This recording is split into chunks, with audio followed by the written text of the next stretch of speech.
This is Twit. Ladies and gentlemen, the magic music tells me one thing. It's time to talk home theater with our home theater geek, Scott Wilkinson, contributor at techhive.com. Hello, Scott. Hey, Leo. How you doing, man? I am well. How are you? Good, thank you. Happy Saturday. Happy Saturday to you. Finally, it's cooling off. A little bit of rain in L.A., actually. Nice, isn't it? We were, we kind of, here in Northern California, I'm sure you two down there, but waiting as we head into wildfire season. Yeah. Really hot temperatures for a while and high winds, and PG&E was turning off the electricity.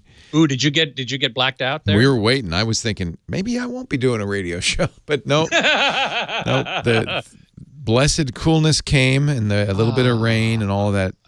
Very nice. At least for now, has ameliorated the situation. Indeed. So it's good weather to go inside and watch more TV.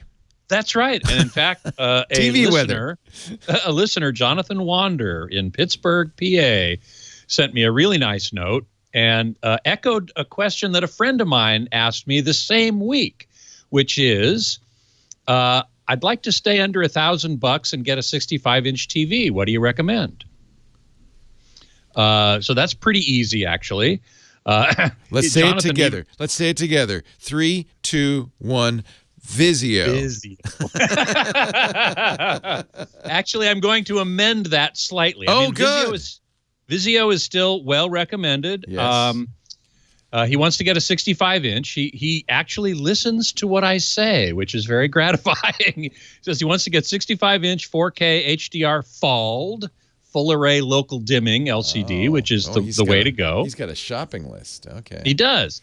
So he asked these questions. Because of what I watch, which is mostly TCM or sports, is upscaling a major consideration? The answer is yes, but it always is. Even with a 4K TV, most of what you're going to watch is less than that. It's 1080p or less. Sports is often 720p. ESPN That's right. is 720p. That's technically exactly right. high def, but not. Yes, technically high def, but certainly nowhere near 4K. And so upscaling is critically important. But Vizio and the other company that I will recommend, TCL, both do a fine job with upscaling. Most TVs do now. It's really not a problem. He asked, would you have a preference between Vizio and TCL? He's thinking of the Vizio M series, the M658G1, which is a fine choice, and I'll get into that in a minute. And then he says he has a Vizio soundbar that he likes very much, but his previous TV is like a 40-incher or something, and so should he get a bigger one? Well, that'd be nice, but it's not necessary. The one you have will work just fine. And does that make a difference in choosing a Vizio over something else? And the answer is no, it doesn't. It'll work with any TV. So I've got 3 recommendations for you. The one you recommend, or the one you specify, the M658G1 is $800, so under $1,000 for 65 inches, and it's got all those nice features. Yeah. Now it's also based on quantum dots, which is a technology we've talked about before. It results in brighter colors, wider range of colors, generally a brighter picture. It has 90 fold zones. So the more zones you have in this full array local dimming backlight kind of situation, which I definitely recommend, the better. And so 90 is not bad. The Vizio P 659 has 200 zones, which is much better, but it costs $1,100, so it's just over your $1,000 budget. If you can swing it, that's the one I would get. Absolutely. It does push your budget a little bit by 10%, but you're going to get a really great set. Now, the other one I want to recommend is from TCL. They've had the 6 series for a number of years, and it's really very good. They've been very aggressive. I think they want to get in the U.S. market, and so they do. Yeah, absolutely. Yeah. I mean, they went so far as to buy the naming rights to the famous Chinese theater in Hollywood. The Grumman Theater is now the TCL Theater? TCL Chinese Theater, Isn't that funny? Yeah. Anyway, the 65-inch, 65R625, these model numbers, what can you do, is also $800, same as the Vizio M series, and it has 120 of these local dimming zones. So 50% more than the M series. Not only that, it has a Roku interface, which I really like. And I just read this as I was preparing to talk to you today. Later this year, TCL is coming out with an app for your smartphone, for an Android or iPhone, that will do a basic calibration with its camera. Oh, that's kind of interesting. Very interesting. Can that be accurate? I guess it could. These cameras are pretty good nowadays. Are pretty darn good. Now, it's not going to be as good as a multi-$1,000 colorimeter, but it's going to get you pretty close, I bet. I can't wait to try it. I mean, I don't think it's out yet, but it's a free app that if you own the TV, you'll just be able to download it and no problem. That's pretty impressive. Pretty impressive. So that's and again, that's the TCL? Wow. Yeah, TCL 65R 625, which is also based on quantum dots. And very interestingly, I found TCL is now starting to use the term QLED, which I thought Samsung had copyrighted. Maybe they can't. I don't know.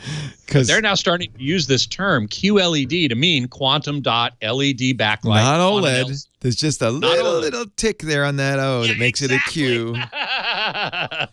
Exactly they're right. They're hoping you won't notice. Yeah, exactly. Oh, that's an OLED. Great, I'll buy that. No. It's a QLED. Wow. Okay. Samsung was very smart in coming up with that term. Smart or sneaky? One of the, yeah. Or both. Or both. But really, it is. It's a quantum dot LED. It's a QLED. That's what it's a QLED. Can't help it that it's a little confusing. Yeah, exactly. Not our fault. Anyway, so if you really have to stay under $1,000, I would get either the Vizio M series or the TCL R625. And I would lean towards the TCL. Really? And you think it's picture quality? I mean, I get all the specs are better, but the picture quality is as good or better? Equal, yeah. I'd say comparable. Absolutely comparable. Absolutely comparable. And in part, I would choose that because of the higher number of local dimming zones, and I would choose it because of this app. I know. And the Roku interface. It's going to put people like you out of business. Yeah, well. Scott does calibration, among other things. At least you're trained to do that. Do you do it like as a business, or do you just do it because it was a good thing to know for your... Well, it was a good thing to know for reviewing TVs. Right. For sure. I've done a few, You did mine, but you didn't charge me. Yeah, exactly. I didn't charge you, no. I should send a check. The check's in the mail.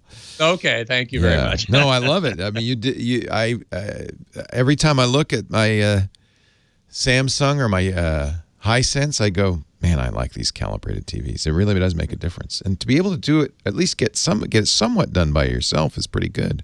Is pretty darn good. Yeah. So I'm really excited to look at this app.